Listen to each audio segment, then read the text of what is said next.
appreciate you guys joining us. In fact, this is one of the hottest topics that's out there, Joe and Shantanu. We appreciate you guys being here to help us understand it. And we want to welcome everybody that's here. We got a bunch of folks that I saw, especially from EPA and state. So welcome for you guys, especially. Speaking of that, best briefing ever. Sean from state says the tech works and the briefing provides technical info, not just talking heads giving theories. Holy cow, smacking Joe around already. So there you go. We are not going to get too technical because everybody would go into a coma if we did. But we will be talking about some of the reasons for this. And David from EPA is asking ZTA minimum viable implementation. Scott from USDA offers CEUs. CEUs, continuing education. If you do want continuing education, pop that in the Q&A and I'll make sure that you get a certificate. How about that? And then all you have to do is get approved by your supervisor and you get yourself your CEUs. How do you like that? From Philip from DHS OIG, I get a good understanding of zero trust. Going to help with that. Try it anyway, right, Joe? Yep. Yes, sir. I can do that. Yes, sir. Chris from the VA, I learned something new. Some new things about CT. So that's the best briefing ever if he learns just something new. Catherine from Department of State, I can understand what to look for when procuring IT solutions that include zero trust models. Love that. Because that's some of the things that we will talk about. And Dean from FTC, we understand how to build an ICAM program for a federal agency. What does that mean, Joe? Identity, credentialing, and access management, which is basically, how do you put this? If you have ICAM on one side, ZTA is a way of implementing, or philosophy, I hate to say this, but it's the philosophy and theory behind implementing your ICAM program. So basically, I want to say theory. It's really the principles behind that you would use to implement your ICAM program. All right. Well, there you go. So hopefully we will talk a little bit about that. Please address mandates, the security issues, the resources, how to get it done. A lot of people asking about that, by the way. I put Paul up there because she was the mandates, security issues, and resources, how to get it done. Absolutely going to talk a little bit about that. Right, Joe? Sure. And Chris from the VA, what assistance tools will be available in GitHub? You want to talk about that real quick? That's an interesting one. I'm sure you can find pretty much anything to solve world hunger as well as ETA in GitHub. However, if you want to rely on GitHub as your source of solutions, I suggest that you should assess your career potential going forward. Don't do it, Chris. That's what he's saying. Mary from TSA, user authorization, right? That's part of the process, right? Yeah. And Abraham from FEMA, how long will it take for government agencies to be compliant with zero trust initiatives? That's the $1 million question, right? That's the loaded question. Let me handle that during the dialogue. Yeah, we'll talk a little bit about that. What is the impact of ZTA on legacy systems? From Paulette from the VA? A lot of legacy systems there. There is impact there. Isn't that right, Joe? Well, the answer is yes. Yes. Yeah, the impact is yes. Eric from VA. Why now and not before? And what does an EO directive tell us? We will talk about that. And John from Census, is there a reference architecture and best practices document? That's a great question too. You want to take that one real quick? Oh, yeah, it is. It's out there. We'll do it in the dialogue. It's there. It's on the slide. All right. Fantastic. All right. And the guy that we're talking to is Joe Norton. He's a senior fellow with Divine's Digital Risk and Cybersecurity Center of Excellence and a whole bunch of things underneath of that. Laszlo is not able to join us today, but I think Joe can handle the where we're headed, and we'll do our best to be able to keep the dialogue and include you in the dialogue as well. Right, Joe? Absolutely. That's the whole purpose. So we'll talk a little bit about the briefing controls, and I already introduced you. I'll introduce you a little bit more to Shantanu and Divine as we get started. But what zero trust is in the government and what it is not. We're going to talk about that. Federal mandates and initiatives, areas and agencies expected to make progress by 2024. So part of that, those questions was when? Well, there you go. Pitfalls and traps on implementing zero trust. We already addressed one, which was potentially GitHub. Session docs, briefing presentation, the DoD ZTA handout and the ZTA capabilities from Divine will be populated in the chat momentarily. I do believe, right, Zachary? Coming in. And as far as briefing controls, if you have no idea of what kind of system you're on today, this is Zoom. And if you go up to the top, you can make side by side, make it bigger or smaller by dragging that doodah. That's a very scientific term for everybody, just the doodah to be able to pull it to the side. If you'd like to participate, we will be putting the docs into the chat because that's where we want to share those types of things, and you're welcome to pop things in there too. But if you have questions, since there's 64 people here and we want to keep it relatively sane, you can raise your hand. You can pop your information in the Q&A. And if you have something that you don't want everybody else to see and you want to engage Shantanu directly, this is his information. How do you say your last name, Shantanu? S. Govilkar. Yeah. Govikar? Yeah, you got it. Very good. Fantastic. And just so everybody knows, we do this for everybody that's GSA oriented. It's not affiliated or endorsed by GSA and or any other agency for that matter. And participation by you, especially government personnel, it's not an indication or endorsement of commitment to purchase from any vendor. We have other folks that are here that are vendors as well. So that's why we do this, so that we can create the dialogue. We did this years ago, and that's what GSA had for us. So where are you on your ZTA journey? That's not why you're here, but where are you? There it is. Man, I'll get this done somehow. Haven't started yet. Scheduled ZTA readiness assessment. ZTA readiness assessment is complete, and their ZTA implementation is underway or fully implemented. And we already know if somebody picks one of those answers, that hasn't been picked yet. We know there's some Pinocchio happening if that one of those answers is selected, right? All right. So if you guys, again, if you wanna participate, if you have any questions and you'd like us to know, let's see. I'm gonna answer these real quick. James says from Leesburg, and he had a compact and USDA and Scott, we will make sure we get you those CEUs for you.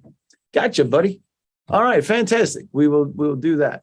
All right, Shantanu, while these folks are answering this question about this poll, tell us a little bit about Divine, how you guys got started and what you're up to. Sure. Thanks, Dave. So primarily, we have been playing in commercial as well as the federal space with clients such as Department of Energy. Our focus is to create value through our service stack, which includes cloud, on-prem, and cybersecurity solutions. What makes us unique is we are not a company that builds hours for service. We bring our intellectual property, IP, and we reduce the hours that we bill for the customers. And with that, we can get more done with less. And customers love that because they are mandated to do more with less themselves. Right. Also, very active contributor in the community. We have helped NENA, National Emergency Number Association. Several of our colleagues are members of FBI InfraGuard. It's a community outreach by FBI, and some of us are on the board of George Washington University and even other universities. Very well recognized in the industry. Joe and Laszlo, in addition to me, we have done several keynotes at very prestigious conferences in last few years, in fact. So with that, I'll hand it back to you, Dave. Love it. And so you are 8A. So for the folks that are here on procurement, 8A, that can mean something. When did you get your 8A? Just about a few months ago, I would say. Yeah. So well, congratulations on that. That's no little feat. So we appreciate you being here, Shantanu. And if you have any questions, Shantanu's email will pop up from time to time so that you can reach out directly as well as the phone. All right. So let's start. How do we start this conversation? First things first, smoking pictures this guy does, Joe Norton. You took this here not too far from where I'm at, right? Is that right? Yeah, that was at Conowingo Dam on the Susquehanna River. Has anybody else taken a picture that looks that good? I know I never have. Just saying. That is awesome. So great conversation starter. Conowingo Dam, they have a bunch of bald eagles there, right? It's very fun. Yeah, they do. So the way to start this is, when you think about ZTA, the question that Dave had posed to me when we first started doing this series of webinars, is where do you start? And I said, the first thing is you have to figure out if you want to be the eagle or the fish. I said, okay. And, so we popped the picture in there. And I'm a photographer, so I get a lot of pleasure out of my wildlife photography, et cetera. And it's just a metaphor, right? ZTA is a big thing. And as we go through this, and when we look at the executive order, we'll answer that question of why now. And, my general answer to why now is if we don't realize why now, then you got to start paying attention to the news if you're not already listening to the news and tracking how many cybersecurity issues we have around the world and the attacks every day, et cetera. That's why now. And you can say, but this is the U.S. federal government. Yeah, and we've lacked for investment focused on cybersecurity for so long that we're playing catch up all across the board, across all of the systems. And that's just the way it is. So that's why now. And as you look through this today with us, or go through the dialogue, I hope you all take a look at it and think about this and saying, hey, listen, you either want to get on the bandwagon and get ahead of this, okay? Or if you'll be the last agency that never implemented ZTA or improved cybersecurity controls, and you'll be the last one that gets blown up in the news when we lose more critical data. Love it. And the big why we're here, but that's just the way it is. Right? Yeah, absolutely. And the big why we're here, there's an executive order that popped out back in May of 2021, and right. Yep. Take us through it. So as we look at this, the executive order for improving the nation's cybersecurity was signed and released on 12th in 2021. And then we go back to September, OMB issued its draft federal strategy for moving the government forward, including for zero trust architecture. Is this in pure presentation mode? Yeah. Okay. Cool. So then back in January 19th and then in the 26th, OMB, the memorandum came out and from NSM-8, and OMB issued further guidance with more details on strategies and what to do and what the expectations were across federal government. Okay. So now if you look at the calendar, that was like May 21. Okay. We're past May 22 and we're into August. This is where we are. Okay. And if we look at the schedule of events that have been detailed, ZTA is a very short, it appears we have lots of time. Okay. But it's a tough order to get there. Executive Order 14028 that was issued on May had 9 very specific focuses. Policy for more secure cybersecurity across our federal government, removing barriers to sharing information across all of our agencies, as well as across the military and DoD, and providing enhanced security perspectives for our supply chain, and specifically in IT, the software supply chain, which is often the weakest link.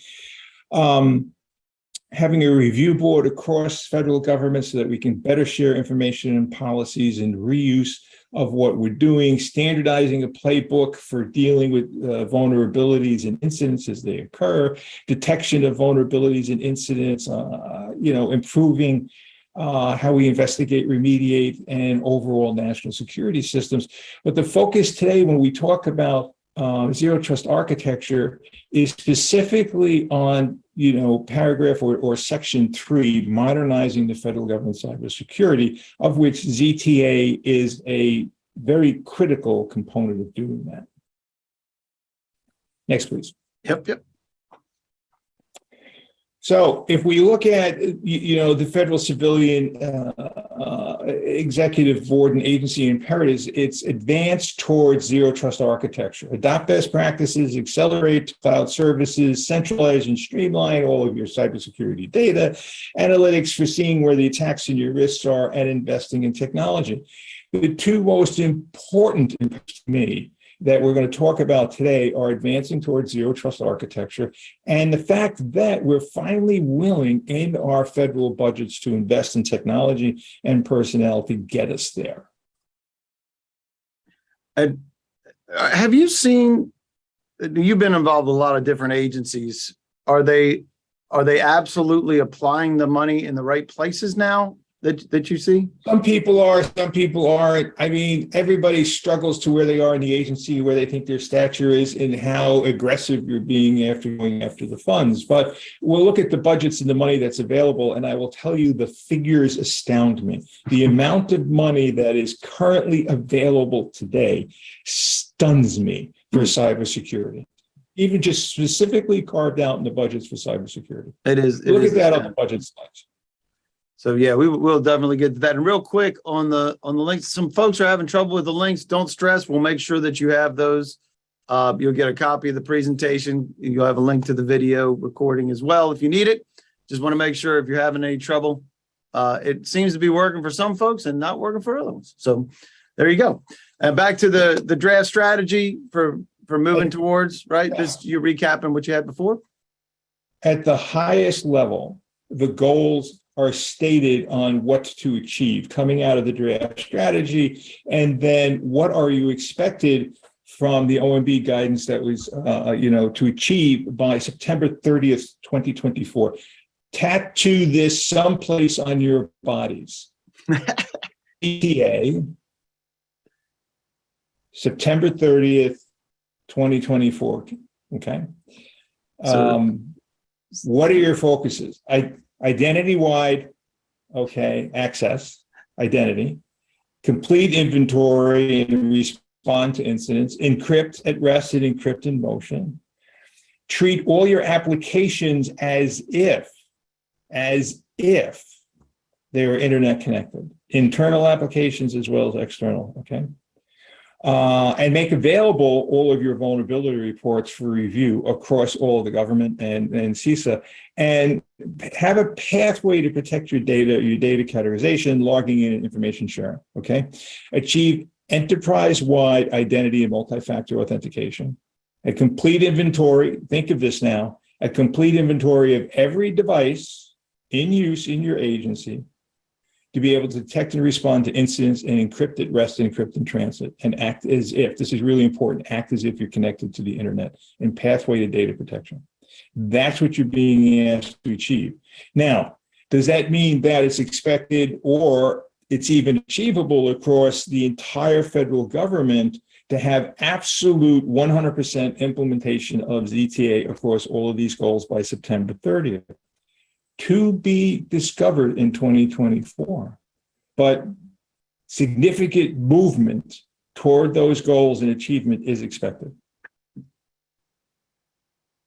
And just in case you're wondering which agencies, all of you, everybody, everybody, including DOD. Okay, although the focus here is the federal civilian side, it's across the board. And I don't have to. If you're wondering, here's some of the right down to the days, right? They're plugging in days now. So when you look at this slide, I'm not going to read every point of guidance or expectations, but when OMB put out their specific guidance and expectations, look at the column of due dates. January, February 22, March 22, April 22, July 22.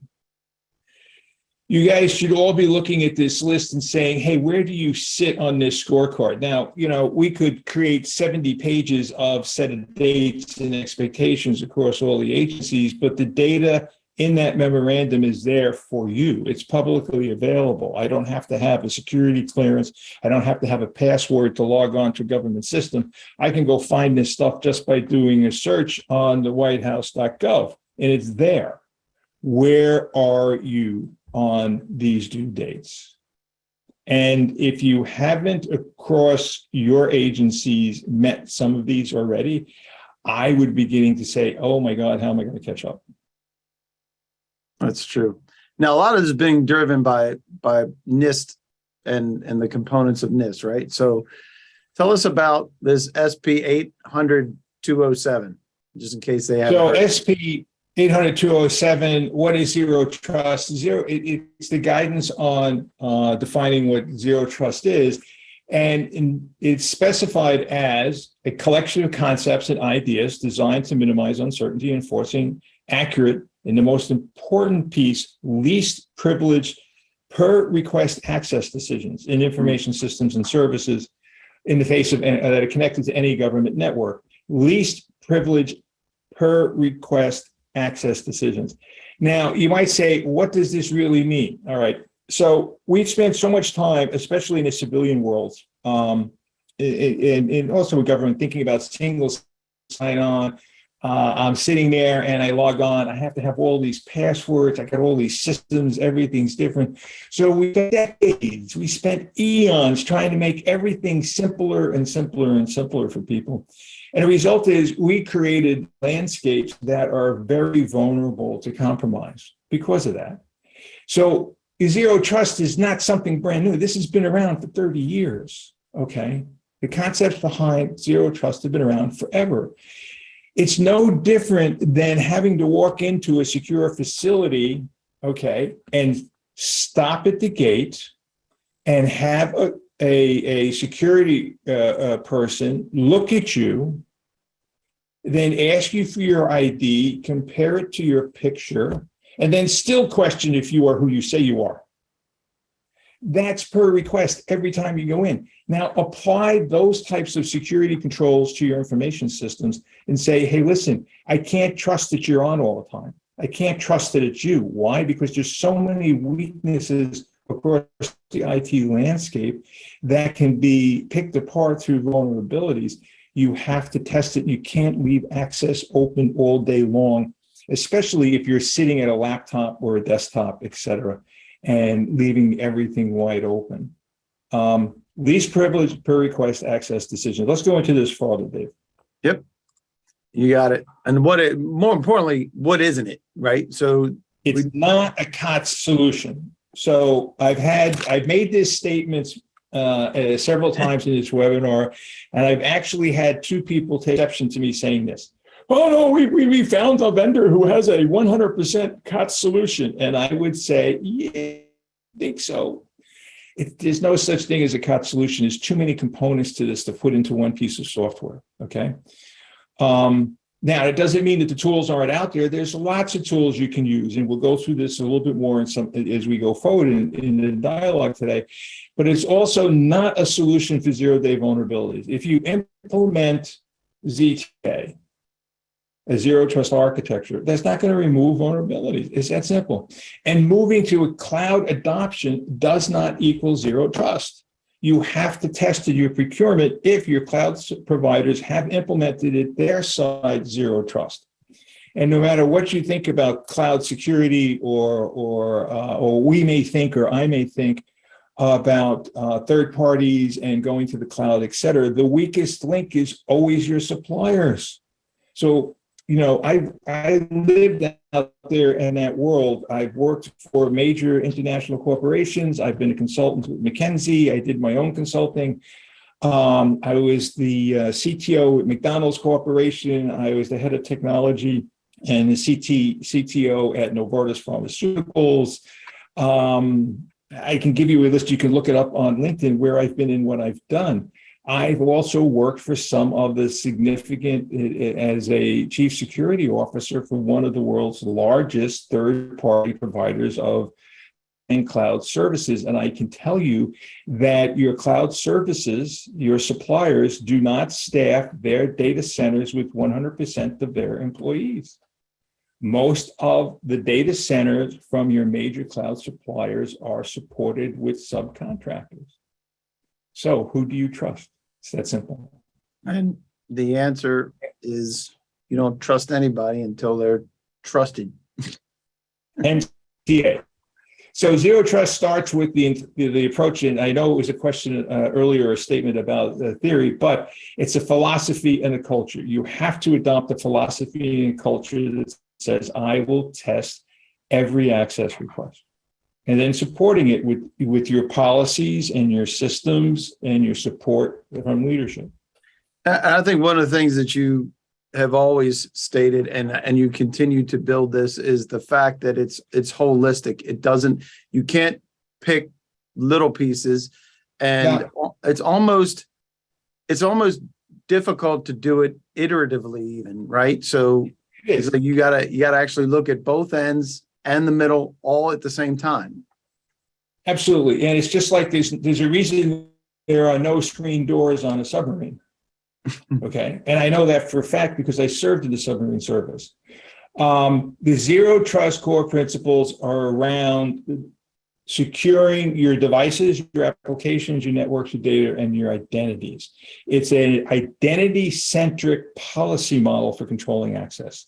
It starts at saying, hey, this is going to be my policy for identity and access management. And this is very specific to your ICANN programs. What is your policy for ICANN? It should be identity-centric, okay? 3 core principles. All resources are accessed securely, regardless of location or where you are. Doesn't matter. Adopt a least privilege strategy and strictly enforce access control. And least privilege means you do not get multi-access when you log in. Or you enter a system should not be giving you automatic access to another system. Least privilege says you log in for the duration of time you have authorized access for an application or a set of data. And when you're done with that session, you're logged out. And when you come back, you have to log in again. And you inspect and log all data traffic. And you mentioned something, because a lot of times when you log in, you're there for the duration of the day, sometimes until you log out, right? So you see this all the time. And I'm not going to use federal agencies as an example. I'll use commercial agencies. I said I served as the chief security officer for information technology security, as well as all of the physical plant and everything else security in the company worldwide. And, I'd go to headquarters in Europe for this company. And I'd walk around our headquarters buildings. And, we had token cards for people to get access. You had to put the card in the laptop and everything else. And I'd walk by desks and the laptop would be open. The token card would be in the USB slot. And the screen would be up and wide open, and there's nobody at the desk. And it's unbelievable. And when I got there, it just stunned me. And when I joined this company, and we were selling security all across the world. And it's like, I'm looking at what we're doing at our own headquarters. And I would just walk around from the hours local time from 11 o'clock to 12:30. And I would just pull token cards and slam laptop covers down. And I go back to my office with pockets full of token cards, okay? And then I just wait to see how long it would take somebody to realize they couldn't go back to work because they violated our basic policy of logging in and logging out. It's kind of interesting. And that's why ZTA today is so important.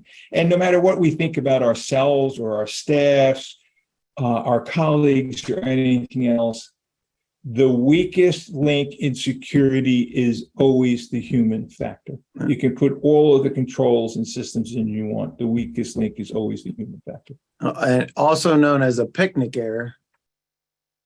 If anybody knows what that is, you can put it in the chat. Oh, by the way, Scott says, thanks for serving, shipmate. So Scott, apparently. There you go, USS Sturgeon, SSN 637. That's fantastic. So there you go. So if you know what a picnic error is, you can pop that in the chat. And if I don't get it from somebody, I'll let everybody know what a picnic error is, but let's talk about the time frame here. Again, short timeline. That's what you're reiterating, right? As the directives have been promulgated by CISA in the time frame, as I said earlier, it's a long journey in a relatively short period of time, right? It started in 2021. We're in, arguably into Q3 in 2022. We're being asked to get stuff done by September 30th, 2024 on the calendar year, okay? Q3. So you may say, hey, listen, we got plenty of time. And if you believe that, I'm a guy that grew up as a kid in New York City. I will sell you the Brooklyn Bridge. You do not have a lot of time. A lot of time is always relative. It has everything to do with the in the age of your IT landscapes. That's right. And Peter says it's the same as a layer 8 issue. I'm sure we're going to find out about that. SSN 765 was Robert, and Scott has it. Problem in the chair, not in the computer, is a picnic error. There you go. Yep. There you go. And so threat hunting, you were threat hunting, just going around saying, hey, is it potential for something to happen, right?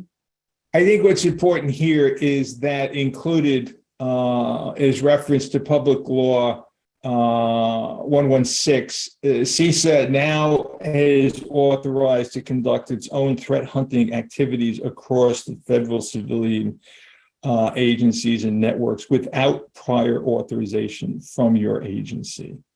They're allowed to scan you, and they're allowed to probe you now. They don't have to ask permission as part of a test, okay?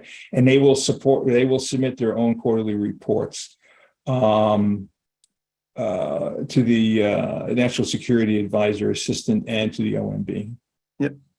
Yep.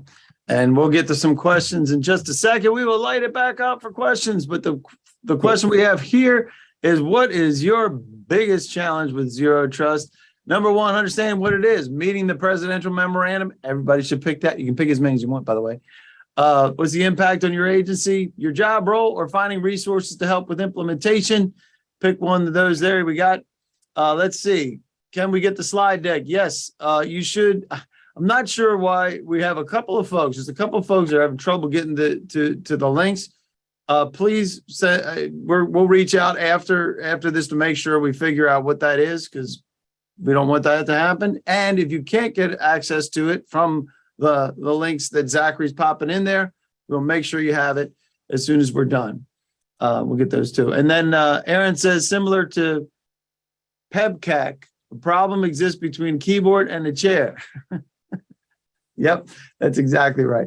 All right, if you have any questions for Joe as we're running through this, let us know.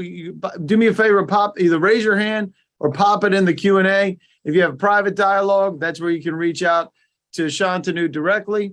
Session handouts just got popped in there again. And we will address some of the things. We'll go back to the things that people were asking in the beginning. But if you have anything in the flow of the dialogue here, we'd love to include you, because we know there are challenges with Zero Trust, don't we, Joe? Sure there are. There's lots of challenges. Well, there's challenges every day getting out of bed sometimes, okay? But, challenges should not stop anything. And it says funding isn't one of the available answers. We should put that in there. Not anymore. That used to be a good excuse. I don't have the money. Okay. Yeah, that is not a problem nowadays. All right. So no other questions? I appreciate that, Tim. So I'm going to keep the poll open for another 10 seconds. And then while you're talking about these challenges, this is universal, right? This isn't anything that happens in any particular agency.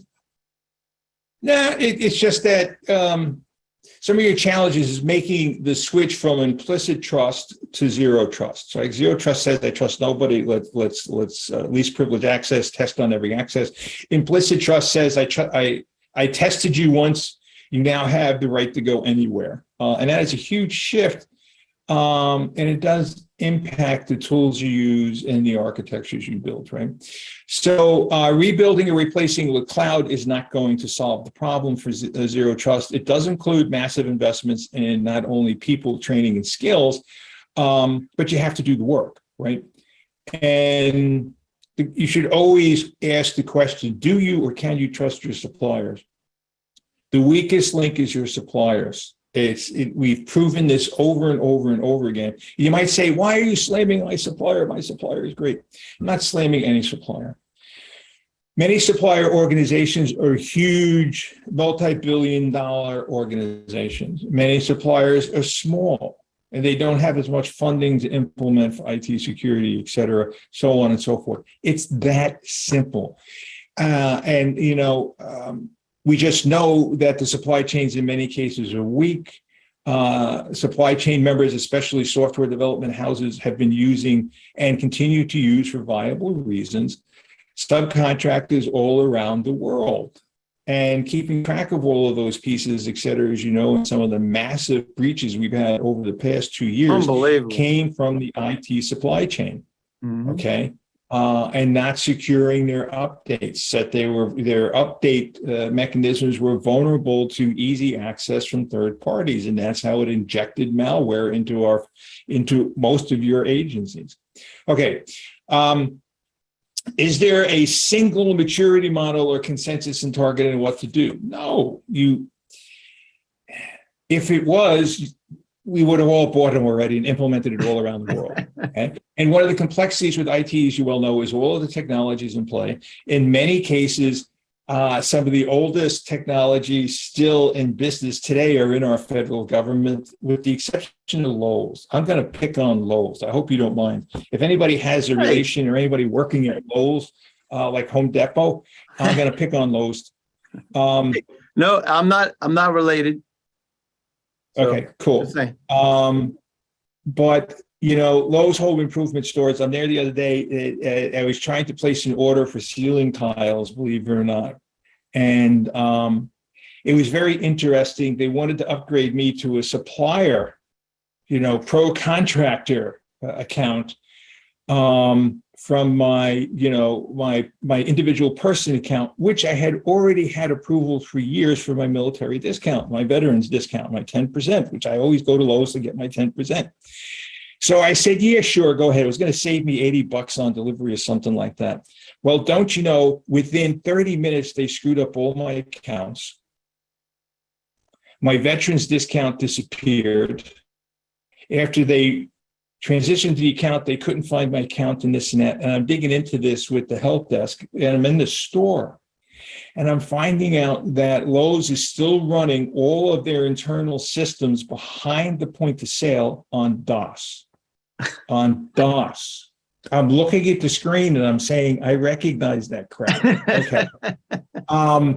So listen, hey, if the technology works and your business systems works, it's fantastic. However, when it comes to implementing anything new in anybody's IT landscape, the older the technology platform, be it DOS, or if it be COBOL or anything else in business systems.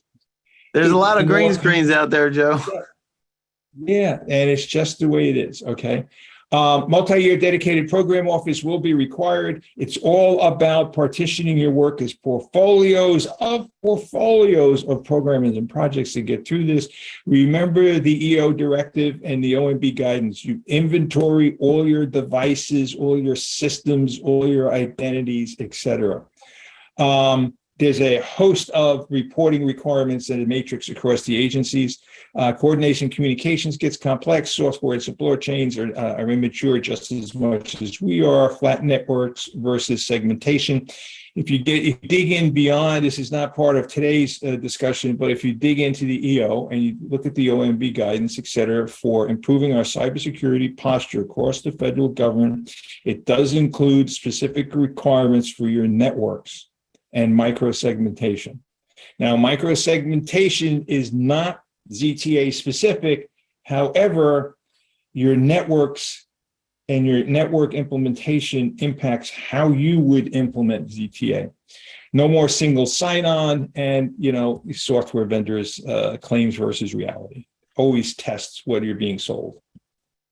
Always a great idea, first of all, to do that. And I think a lot of times, is it better to have like a pilot to kind of see how it works within certain areas? How do you do this? Any methodology is divided up into small things. Big bang is not going to work here. Yep. Pick one system, pick all the identities associated with one of your business systems, and do a pilot on implementing. But can you implement do I believe, me, in my experience, do I believe you could pilot partial ZTA for a system? And I would say no. Do I believe we can design programs and projects to implement ZTA against a business system? Yes. As opposed to 40 or 50 or 60 or 100 systems in your agency at the same time. I would pick a system, I would implement it as a pilot, I would prove out, I would take my learnings before I started to roll it out across the rest of the world. And a lot of times when it comes to contractors, right? So contractors, and you mentioned the weakest link, may be down multiple food chains, right? And folks that have access to systems. So not picking on the contractors themselves, it's just that it gets complex. So the farther the layers from company to company to company to company, right? So, I mean, it's all over the internet that I was the chief security officer for Atos, one of the world's largest purveyors of providing contracted legacy services and cloud services. Number one, of course, Europe and Asia, as far as scale is concerned. And I can flat out tell you that is one of the two of the major cloud service providers that are on your GSA list were staffed with Atos employees and subcontractors. I can tell you that for a fact. So that just means that keeping track of all the identities and who has access to and from the infrastructures and the business systems in your data must extend to every identity. Which means we have to change the way that we're everybody's identified. Philosophy, you have to get around the culture of doing this. Okay, let's move on. Yep. So it's terrible out there, Joe. You've been hey, terrible. It always looks bad on the horizon. However, I can tell you from experience that things are never as good as nor as bad as they first appear. You can get there. And we will. We're going to get there. Yep. Seems like a lot, but it isn't. So back to ICANN, back to what you're dependent upon. It's governance, operations, discipline, and continuous monitoring. Now, what are the core components of implementing a zero trust architecture? Asset management, configuration management, patch management, and you'll see that I break out machine identities and people identities separate. User, process, machine identity management, user, process, machine access management, and then segmentation of your networks play a big part. Okay, and how you implement. Now, what I separate out is identity management from access management. And there are tons and tons of tools that are available out there and methodologies for identity and access management that I can give you a whole list of people that will sell you stuff. I've used all their tools throughout my career. However, when it comes to zero trust, I break out and separate the ideas and the philosophies behind inventorying and keeping control of identity versus access. Identity versus access. And why do I do that? Because if you lose control of the amount of identities, how can you control the access? So you want to control and monitor identities and aging on identities. Are they needed anymore or not? As opposed to access and using the identities. Yep. So DoD, you mentioned that earlier. Yeah, DoD has provided significant guidance already because they've been piloting this stuff for ZTA, non-person identities and person identities. If you look at what they have provided in their reference architecture against modernizing enterprise information and infrastructure, simplifying security architectures, consistent policies, data management. It's the idea of non-person identities as well as person identities. One is keeping track of the people. The second, the non-person identities, is your application to application or system to system connection points and identities. Interesting. And that is in zero trust reference architecture. DoD has this published for a while now. Their reference architecture and maturity model, it's available to all of you. I'm not going to read this slide. It has a methodology for going through discovery, assessment, baselining, and achieving your intermediate and advanced goals in zero trust. Next slide, please. And more detail and flow charts against concepts going from the concept stage to the reality stage. There's just so much help that's out there for you to use. Your trick, if it is, and your challenge is how to apply it to your landscape, to your inventory of systems and identities. That's where your workload is. Okay. And I'm going to go back to least privilege again, just because I just want to hammer this home. Okay. It's just like, for 6 years, I was an adjunct professor at Northwestern University, the Kellogg School of Management. And I used to teach IT portfolio management and portfolio and program management for executives, et cetera, as well as just IT architectures and business systems in the cloud. And I used to go there with the Masters of the Universe in their MBA classes and go, I want you to pay attention to this. Anytime I do this, pay attention to what I'm saying, okay? Least privilege. The idea that any user, program, or process should only have a bare minimum of privileges necessary to perform its function. It works by allowing only enough access to perform the task, and it's applied against users, systems, processes, networks, databases, applications, etc. Okay, that's least privilege. And I don't hate to say this because I keep reminding everybody around me that super access, okay, to any individual identity is a weakness in your security profile. Super access roles is a weakness in any one of your security profiles. I could not agree with that more. Anybody. And if you're thinking about complexity, I don't know how many people are PMP certified. I've been PMP certified for years. I used to work with and support PMI with the guys who wrote the first PMBOK, and I was one of the earliest PMP credentialed people out there when I was in the aerospace industry. And every one of you who has a PMP certification should recognize this: how to estimate complexity. The n times n-1 divided by 2 will tell you how many connection points that you have. You can apply this to communications. You can apply it to network nodes. You can apply it to the number of identities you have to manage. And if you don't recognize this, if you have a PMP certification, you should turn it in and start over, because this is on the PMP certification test. Sorry, guys. Two things we learned today. GitHub, bad. If you don't recognize this and you're PMP, you got to go back to school. You got to go back and take the test again. Okay, cool. And when it comes to portfolio and program management, I'm sure you're all familiar with the requirements of OMB 53 and 300. It's a portfolio of portfolios, programs, and projects. A lot of reporting requirements, a lot of tracking. You're going to have to report all of your activities, just like anything else that you do in IT and government. I don't have to dig into this, but I understand OMB 300 in reporting. I've done a bunch of consulting over the years in different agencies, and the flow charts, how to do this, et cetera. I hope you're all familiar with, but if you're not, there's plenty of training courses as well as reference materials available on reporting for OMB 300. Now, I said that I am stunned at the amount of money that's out there today. Now, I am happily stunned.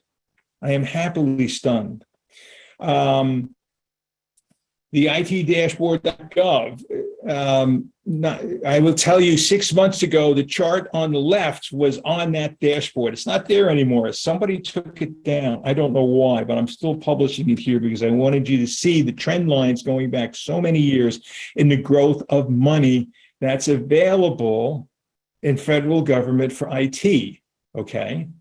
So there's almost $1 billion out there in the federal budgets across all of the agencies and DoD for unclassified IT. Almost over $1 billion, okay? And if we look at what was released in the OMB's analytic perspectives across IT spending on your federal civilian agencies. The chart on the right is directly out of that publication. It's publicly available. There's your budgets. Okay. And specifically called out in this year's budgeting, okay, for civilian agencies, is a separation of $10 billion targeted across security. $10 billion. Now, I've been the head of security, I've been the CTO, I've been in a lot of different roles across my career, and I can tell you what I used to do with 500 million. Imagine what I could do with 10 billion. Okay. 10 billion. Crazy. Only on security. All right. So the funds are available. You just have to go get them and apply them. Okay, I've had questions in the past about trusted internet connection policy and FIT, et cetera, blah, blah, blah. Is ETA doesn't replace this stuff. It's all interconnected. Next slide, please. If you look at information technology, the IT portion of the FIT program, it's about accessing your, buying tablets and networks and everything else. Your devices don't come with ZTA. You apply identity management against access to all your devices, et cetera. So one does not replace the other. That's the simplest comment I have there. Okay. What is covered? Hey, it's out there. You know what's covered under GSA and FIT, your laptops, your tablets, your mobile devices, everything you access. So there you go.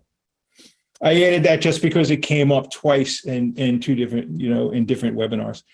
Trusted internet connection guidance still exists. That's your internet connection guidance. That's how to design and implement your networks.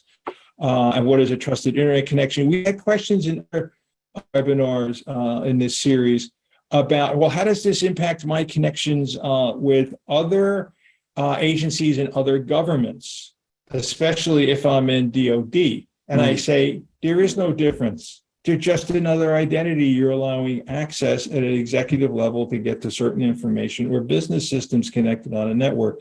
ZTA applies. Okay. I would just keep going. I'm just beating a dead horse to death. All right. Okay. So my key takeaways, what are they? The whole is greater than the sum of the parts. You can go all the way back to Aristotle for that one.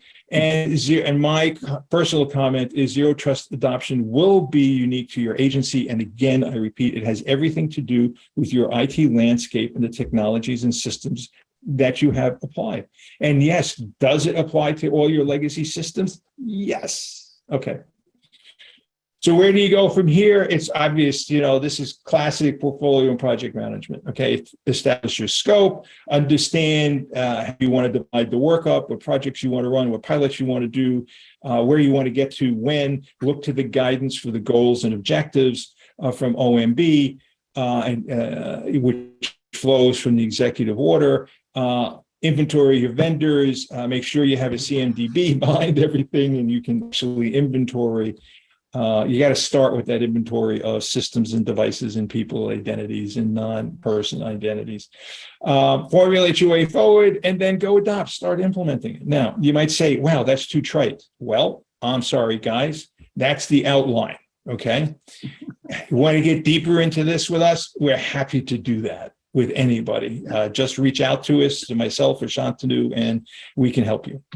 Absolutely. Speaking of reaching out, I'm going to open this up to say, if you want to continue the conversation, yes, I want to discuss ZTA implementation with my agency. I'd like to discuss something else. Please contact me, or I'll contact you. If I really want to talk to you, I'll call you, which you can do that as well. And if it's important, urgent, budget, FY 2022, we know where we are. We got 43 days left, ladies and gentlemen, and that's just the fact of the matter. And that money is going to be spent one way or the other, isn't it, Joe and Shantanu? Absolutely. Yes, it is. When I was working at Grumman, one of the first big initiatives when the first PCs were the original PC, the 8086 came out, and we were looking to modernize our avionics integration facility for the F-14 and the A6 programs. I went to our chief for the A6 program, our chief engineer. He was the CTO for it in today's speak. And his name was Willie Williams. And I was making a pitch to go out and buy 150 IBM PCs. We had the first bulk order of IBM PCs and DOS 1.0 for our engineers from IBM at that time. And Willie Williams looked me in the eye and he said, "Far be it for me to let somebody else spend my company's money foolishly when I can spend it so much more wisely with you, Joe." Approved, stamp. Go spend it, because if you don't use it, somebody else will. And that's what's happening. We see it all over the place. Obviously, it's that time of year, September frenzy, as they call it. So if that's necessary, let us know. We want to hit the hot points and want to hit. If there's a bunch of folks that want to talk in October, that's a good thing too, right? Because that'll be, hey, we're dealing with this after fiscal year ends. That's okay. That's the whole idea. It's just, if you want to continue the conversation, we'll keep that up for a second. You will get a recap email by the end of the day, which will include the presentation that some people have had a hard time getting to. We apologize for that. We'll make it right though, I promise. And session docs, the link to the video, and you can get connected with Shantanu and or Joe.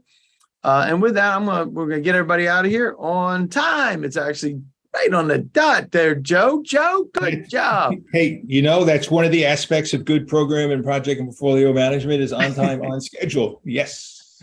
There you go. So if you have any additional questions, I saw a couple things in here. Let's see. There was a couple of comments. One was from Brian, said skilled workforce is a huge challenge to support ICAM tech, which we believe is critical to ZT. Just saying, you better believe it, right? Let's see here. One challenges us for balancing security versus burdening customer operations. Vicky, that's true and absolutely necessary at the same time. Wouldn't you say, Joe? Yeah, absolutely. I mean, if you're in the IT business, you know that. So somebody's working on what's next or fixing things, and at the same time, you have to keep operations running. So awesome. It's always the challenge. Awesome. And zero trust assessment with Amtrak and DHS from Anil. Appreciate that. Love to continue the conversation. Everybody's saying thank you. You're welcome. You're welcome, Barbara and Robert. You're welcome. Sandranette says, great session, Joe. How you like that? Thank you. Hey, it's always nice to get a pat on the back. Thank you. There you go. It never hurts, right? So we appreciate you guys joining us. Thank you very much. And you will get those follow-ups by the end of the day. If there's anything that we missed, make sure we reach out to and get that done. There's 12 folks. I'm going to end this poll in 3, 2, 1, and boom. So there's 12 folks that you're going to want to talk to at some point. One of those is immediate. So there you have it. We'll make sure we get, which Shantanu, you got one person that you got to jump on after this, and we'll make sure that you get that information as well. Thanks for joining us, folks. Joe, great job as usual. Pleasure to be here. Thank you, guys. Appreciate it, man. Bring some more of those pictures next time. I love it. Good stuff. Thanks, guys. Okay.